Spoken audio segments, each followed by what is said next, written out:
नमस्कार मित्रों, मैं आचार्य अभिषेक आपका स्वागत करता हूं अपने यूट्यूब चैनल मिस्टिक मंथन पर।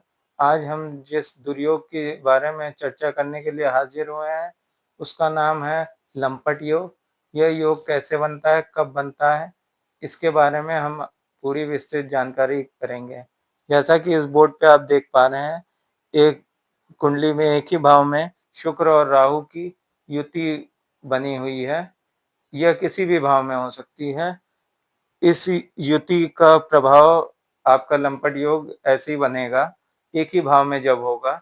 लेकिन सामान्यतः ज्योतिष केवल एक ही भाव में दोनों ग्रह जब बैठते हैं, तुरंत कह देते हैं कि यह लंपट योग है, इसका दुष्प्रभाव है, इसके उपाय करवाइए।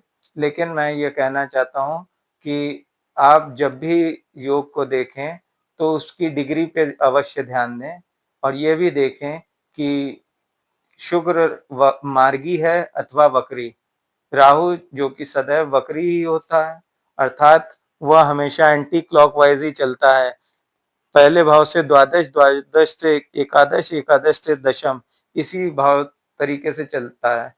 जबकि शुक्र अगर मार्गी होगा तो आगे की ओर जाएगा, पहले से द्वितीय, द्वितीय से तृतीय। जबकि वक्री होने पे यह भी राहु की भांति एंटी क्लॉकवाइज ही जाएगा। अगर यह दोनों एक ही डायरेक्शन में जा रहे हैं और दोनों के मध्य दूरी कम है तो इस युति का प्रभाव देखने को मिलेगा। और इसके विपरीत अगर एक आगे की ओर जा रहा है और एक पीछे की ओर, अर्थात दोनों विपरीत दिशाओं में जा रहे हैं, तो इस युति का प्रभाव देखने को नहीं मिलेगा।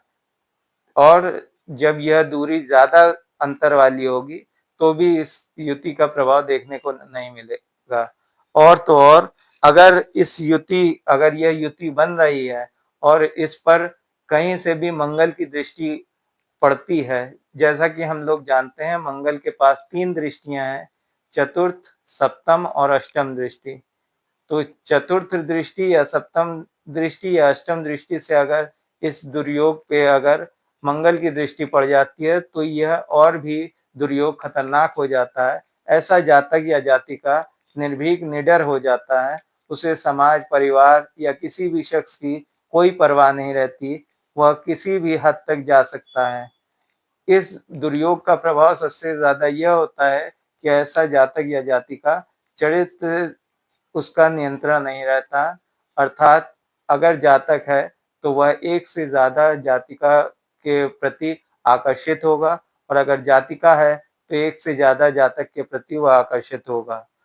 ऐसा जातक या जातिका पैसा बहुत खर्चा करता है, अंधाधुंध पैसा खर्चा करता है, या यूं कह सकते हैं कि फिजूल खर्ची अत्यधिक करता है, जिसके कारण समय आने पर, काम के समय उसे पैसे की तंगी का भी सामना करना पड़ता है। उम्मीद करता हूं कि आपको यह जानकारी पसंद आई होगी। और तो और अगर इस दुर्योग पर कहीं से भी गुरु की दृष्टि पड़ जाती है, गुरु के पास 3 दृष्टियां होती हैं जैसा कि हम जानते हैं, पंचम, सप्तम और नवम। गुरु की अगर इन पे दृष्टि पड़ जाती है तो इस दुर्योग का प्रभाव काफी हद तक कम हो जाता है, लेकिन पूर्णतः समाप्त नहीं होता है। उम्मीद करते हैं आज इस दुर्योग से संबंधित जानकारी आपको उपयोगी लगी होगी। अगर आपको यह जानकारी उपयोगी लगी तो आप इस वीडियो को शेयर करें, अधिक से अधिक लोगों को जागरूक करें और इस चैनल को सब्सक्राइब करें, लाइक करें। उम्मीद करते हैं आपको यह वीडियो समझ में आया होगा। नमस्कार, धन्यवाद, राधे राधे।